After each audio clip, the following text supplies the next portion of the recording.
Kita mulai sekalian. Jadi topik kita hari ini adalah peran perawat dalam pemberian obat. Kita masuk di pengertian umum dulu, supaya nanti saudara-saudara bisa mengetahui secara kontennya. Jadi farmakologi itu adalah ilmu yang belajar tentang obat. Maka di situ ada logi. Logi itu ilmu. Nah, farma itu adalah obat. Jadi farmakologi ilmu yang mempelajari tentang cara kerja obat. Yang kedua, pengertian obat secara general ya, secara konsep umum lah. Senyawa, campuran, atau apapun yang sudah diresmikan oleh farmasi dikatakan sebagai obat. Baik untuk manusia. Penggunaan obat di rumah sakit ada 3 bagian. Yang pertama dokter, yang kedua apoteker, dan yang ketiga adalah perawat. Mengapa perawat kita kasih nomor 3? Karena perawat itu bagian akhir daripada proses obat. Nah, secara kaidah peran atau tanggung jawab, secara general juga ya, tidak kita terangkan secara generik ya. Dokter itu tugas utamanya adalah menentukan diagnosis penyakit seseorang. Dokter itu kalau menterapi, dia harus tahu diagnosisnya dulu. Jadi tanpa diagnosis, seorang dokter tidak akan mampu memberikan obat. Maka setelah diagnosis ada, terapi diberikan, maka salah satunya adalah dengan memberikan resep. Nanti resep dokter. Jadi contoh di dalam klasiknya, jadi ada seorang pasien sakit, diperiksa oleh dokter, dilabkan. Setelah di laboratorium, maka muncul hasil titer hanya 1/200. Maka dokter memutuskan, oh tipes, karena dia 1/200 titer H. Nah, karena sudah positif pasien ini terdiagnosis oleh tipoid, maka dokter langsung bisa memberikan terapi, memberikan obat antibiotik. Misalnya chloramphenicol.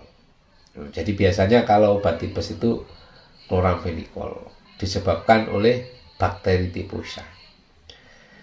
Kok pasiennya panas? Ditambah 1 lagi, paracetamol. Kok pasiennya mual? Ditambah antimual. Jadi akhirnya apa? Pasien ini mendapat 3 jenis obat. Obat pertama membunuh bakterinya. Obat kedua mengatasi keluhan panasnya. Obat ketiga mengatasi keluhan mualnya. Sudah terbentuk resep dari dokter. Maka dia menulis. Setelah menulis, diberikan kepada pasien dan keluarganya. Maka pasien mengambil obat ke apotek. Di apotek itu ada yang namanya apoteker. Apa tugasnya? Apoteker itu tugasnya adalah bertanggung jawab terhadap pasokan dan distribusi obat, pembuatan obat, narasumber obat, dan konsultan spesialis mengenai obat.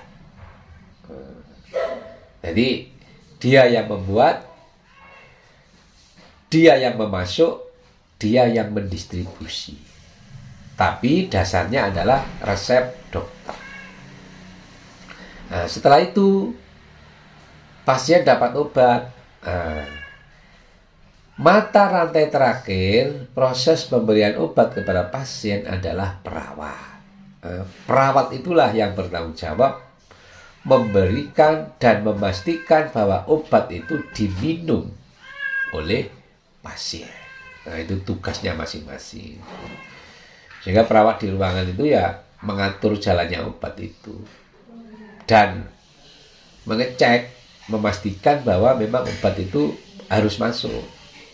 Tidak boleh tidak masuk, karena obat itu sudah deal ditentukan oleh dokter karena diagnosanya sudah pasti. Makanya kadang-kadang ada pasien diperiksa itu ya, iki kok panas, koyok tipes, tapi kok titer hanya kok kurang dari 1/200 ya. Maka disebut suspek tipoid. Suspek itu artinya mengarah ke tipoid. Nah, biasanya obatnya juga obat tipes. Jadi antibiotiknya disesuaikan dengan bakteri tipes. Berikutnya adalah hak-hak pasien di rumah sakit. Hak pasien satu itu mengetahui mengapa diberi obat ini. Maka perawat bertanggung jawab untuk menjelaskannya. Maka di situ ada yang namanya informed consent, tanda tangan persetujuan obat. Jadi, Pak, ini Bapak sudah dipastikan kena tipes, sehingga Bapak perlu antibiotik. Ini dokter pakai chloramphenicol, dan Bapak panas, ini dikasih paracetamol. Dan Bapak mual, dokter ngasih obat ini minumnya 3 kali sehari, Pak. Rengnya jam 7, jam 1, jam 7 malam sama jam 1 malam. Jadi 24 jam 4 kali, Pak ya. Nanti saya cek setiap jam itu untuk memastikan bahwa Bapak meminum obatnya. Nah, begitu tugas perawat itu. Jadi dijelaskan. Nah, yang kedua, pasien boleh menolak pengobatan. Misalnya, Bu, saya tidak biasa minum obat. Saya minta cair aja, dicair aja. Nah, pas karena ini hak pasien, maka itu kita hormati sebagai suatu pilihannya. Tetapi perawat perlu menjelaskan secara detail mengapa pasien butuh obat itu. Jika dijelaskan kok tetap memilih hanya minta dicair, maka berikutnya adalah tanda tangan penolakan pengobatan dan didokumen. Kita masuk kolaborasi pemberian obat. Di rumah sakit ada kasus kesalahan pemberian obat. Nah, kasus kesalahan pemberian obat itu misalnya memberi obat yang salah. Jadi kan obat itu kan bentuknya sama ya, terutama pil. Nah, namanya paracetamol sama obat tidur kan bentuknya sama itu. Nah, kalau kita tidak jeli kan salah nanti pada saat memberikan kepada pasien. Nah, ada kesalahan yang mengubah terapi obat yang direncanakan.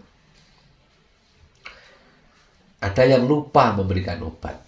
Jadi kan minumnya harus jam 1 toh. Nah, lupa tidak diminum. Nah, itu kalau antibiotik kan tidak boleh.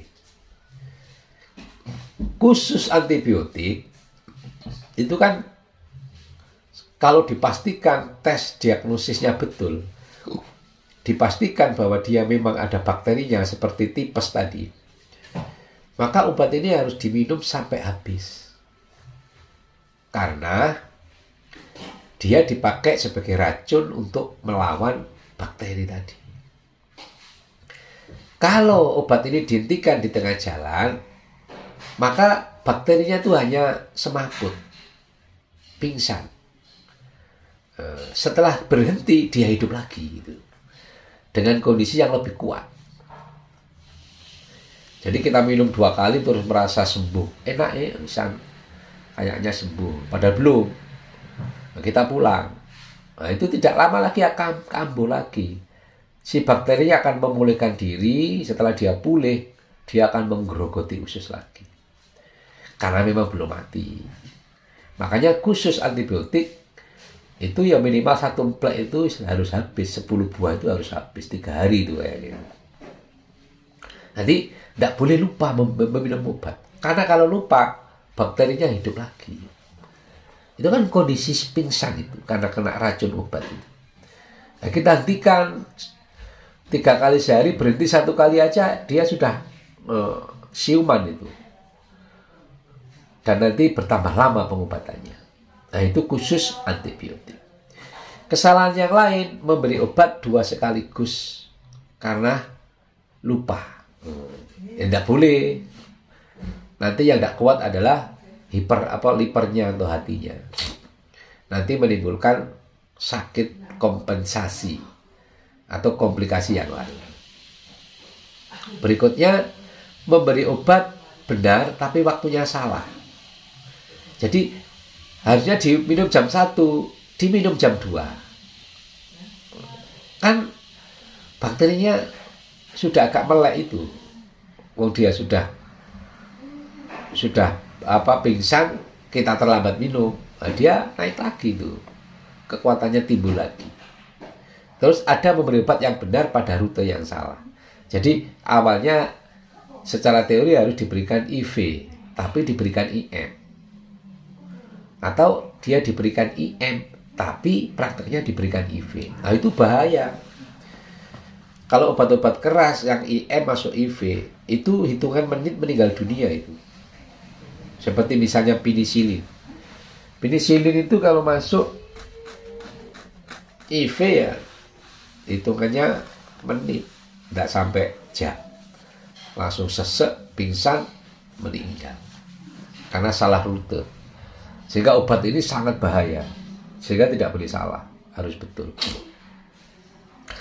Jika terjadi kesalahan, maka perawat yang bersangkutan harus segera menghubungi dokter, kepala perawat, atau perawat senior, biar segera dilakukan pemberian antidotum. Antidotum itu netralisasi, supaya reaksi obat berhenti. Sehingga pemberian obat injeksi itu SOP-nya harus bawa antidotum. Dexamethasone, ephedrine, sulfas atropin, atau adrenalin. Harus dibawa itu. Karena dikhawatirkan ada sesuatu yang tidak sesuai rencana, maka kita harus menyuntikkan obat itu sebagai salah satu antidotum, memperkuat daya tahan tubuh dan menetralisir. Beberapa hal yang harus diperhatikan oleh perawat pada topik pemberian obat di rumah sakit. 1. Perawat harus tahu kebijakan dan prosedural obat. Maka nanti tugasnya kepala ruangan, tugasnya siapapun yang berwenang di situ memberikan arahan tentang obat. Karena obat itu macam-macam. Obat kanker itu siapa yang boleh memberikan, caranya bagaimana. Itu kan tidak bisa sekonyong-konyong karena ada radiasinya. Obat A itu harus begini, begitu, begini. Itu ada aturannya di rumah sakit. Dan perawat harus paham itu. Yang kedua, pemeriksaan instruksi dokter. Resepnya tadi loh, diperiksa secara betul. Apakah betul di tanggal itu, dan lain sebagainya. Berikutnya harus mengerti prinsip 6 benar. Nah, ini dibahas di berikutnya aja. Ketiga, pada saat pemberian obat harus membaca label 3 kali. Jadi misalnya injeksi ampicillin. Kan tulisannya resep kan ampicillin 500 mg IM misalnya atau IV. Sehingga pada saat memasukkan obat ke sepet itu harus dibaca 3 kali. Ampicillin, oh ya betul. Dilihat lagi, ampicillin, oke betul ampicillin, baru diambil obatnya. Yang kedua, kita tetap menanyakan kepada pasien dan keluarga tentang riwayat alergi sebelumnya, apakah pernah alergi obat. Nah, biasanya pada saat awal masuk sudah ada, kita sudah punya catatan, sehingga pertanyaannya di awal pada saat mulai masuk itu, oh pasien ini alergi obat A, B, C, dan lain-lain. Yang keempat, pada saat Anda menyiapkan obat, jangan bercengkrama dengan yang lain, harus konsentrasi. Karena kesalahan fatal, salah dosis fatal, salah pasien fatal. Karena ini langsung ke pembuluh darah, hitungannya menit bukan jam. Berikutnya, jangan punya pendapat farmasi selalu benar, sehingga harus tetap melakukan pemeriksaan. Kalau tidak benar ya kita telepon. Berikutnya, jangan memberikan obat yang tidak memiliki label atau etiket. Jadi botolnya tidak ada etiketnya, tidak boleh. Makanya tadi ada SOP melihat 3 kali. Kalau ragu-ragu, jangan mencampur obat, lapor ke dokter atau kepala ruangan. Berikutnya, jangan menuangkan kembali cairan yang sudah ditarik. Kadang-kadang kan lebih tuh, terus dikembalikan. Ya sudah, dibuang di luar, jangan dimasukkan ke botol lagi. Karena kita anggap itu nosokomial. Berikutnya, mari memeriksa identitas pasien sebelum memberikan obat. Bapak namanya A, iya, tolong Pak, tanggal lahir Bapak kapan? Habis itu lihat di gelang tangannya. Oke, betul. Baru obat dimasukkan. Periksa ulang penghitungan obat apakah sudah betul, terutama anak kecil ya. Kalau kita sudah bekerja ya pasti sudah kompeten lah. Nah, membawa antidot ya, penetral, terutama pada saat melakukan injeksi. Terutama obat-obat yang intravena, karena kecepatannya diserap oleh tubuh cepat, sehingga fatal kalau sampai nanti kita terlambat. Berikutnya, mengenali kerja efek samping reaksi obat. Dan yang terakhir, memastikan instruksi dokter. Kalau tidak jelas, telepon. Jadi, tulisannya kok tidak jelas ya dokter ini. Telepon. Dok, apakah betul ini IV ya? Tulisannya kok seperti IM. Nah, itu pemastian kalau kita ragu-ragu. Oke. Nah, ada berbagai jenis kesalahan pemberian obat yang kita sebut sebagai medication error. Nanti dibaca sendiri di modul ya. Salah satunya yang paling terakhir nomor 10 adalah wrong time. Obat diberikan tidak sesuai dengan jadwal pemberian. Tadi saya terangkan ya, yang harusnya diminum jam 1 diminum jam 2 itu salah menurut medication error, dan itu pasti berakibat terhadap penyembuhan. Nah, beberapa faktor penyebab kesalahan pemberian obat dari perawat adalah: 1, kurang menginterpretasikan dengan tepat resep yang dibutuhkan. Maksudnya apa? Analisisnya kurang. Yang kedua, menghitung dosisnya salah. Nah, yang terakhir yaitu tadi, tidak paham betul mengenai prinsip 6 benar. Nah, ini pertemuan berikutnya. Nanti kita bahas satu persatu. Oke. Bagaimana jika perawat salah dalam memberikan obat? 1, segera mengakui kesalahannya dan menghubungi dokter dan manajemen keperawatan. Jadi contoh, kita sudah memasukkan obat separuh. Ternyata IM kok tak masukkan IV, itu langsung lari menghubungi dokter sama perawat. Karena kalau diteruskan meninggal itu pasiennya. terutama kalau itu antibiotik.